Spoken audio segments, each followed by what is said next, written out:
Guys, Tuchel's squad, it's going to be interesting to see which team he picks for tomorrow night's game. It really is. Because the first thing I think we've got to think about is what formation is he going to play. If you look at when he was at Chelsea, 55 games out of 63, he played 3-4-2-1, which is an odd, for some people, odd way of playing.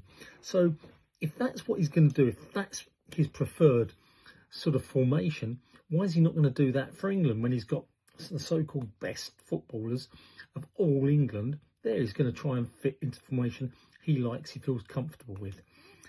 There are players missing. Saka, for instance, Palmer, for instance. He didn't pick Watkins, which, was odd, in my opinion. And Morton of Crystal Palace, but just come back from an injury. So there's possibly 4 players there that can come back into that squad.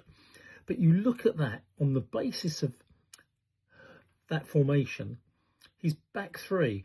Why would he bring Burns into the side unless he's going to play him? Surely you don't just bring a 32-year-old in just to say, have a cap, do you? I don't know. He's brought him in because he wants his captaincy, his strength, his personality, character. I think he's going to play Burns, and he's going to play 3 at the back. He's going to play Gooey, I would have thought, dead cert, because he's fast as well, where Burns can be a bit lumbersome. And I think he might play Konsa. I like Konsa. I think that could be his back 3. Strong physically, fast. Konsa's not slow.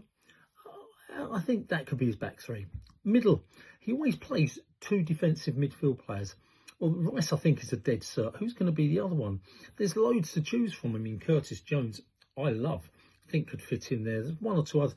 But why would he bring Henderson back unless he plays him? I think he's going to play Henderson and Rice together. Not what I would do, but watch out for that one. He plays 2 defensive midfield. And then he plays 2 wing backs.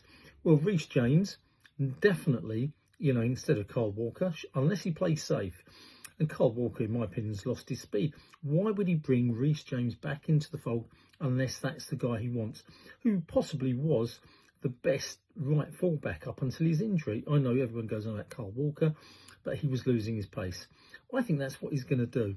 And then on the left side, I'm not sure what he's going to do there. He's either going to play Gordon, which, is a sensible thing, because Gordon gets... But one thing Gordon doesn't defend brilliantly.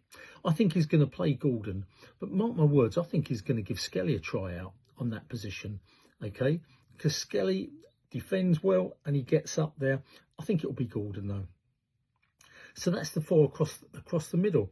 Then who are going to be his 2 forwards? He always has 2 number 10s behind the centre forward. Well, surely that's got to be Bellingham, definitely. And everyone's been talking about Foden. It's got to be Bellingham and Foden. Gibbs White is only brought in late. Eze, I don't think so. There's 1 or 2 others, but I think that's going to be the 2 number 10s behind Harry Kane. That's the team. That's what I predict anyway. It'll be interesting to see, because it's the beginning. What's the score's going to be? Come on.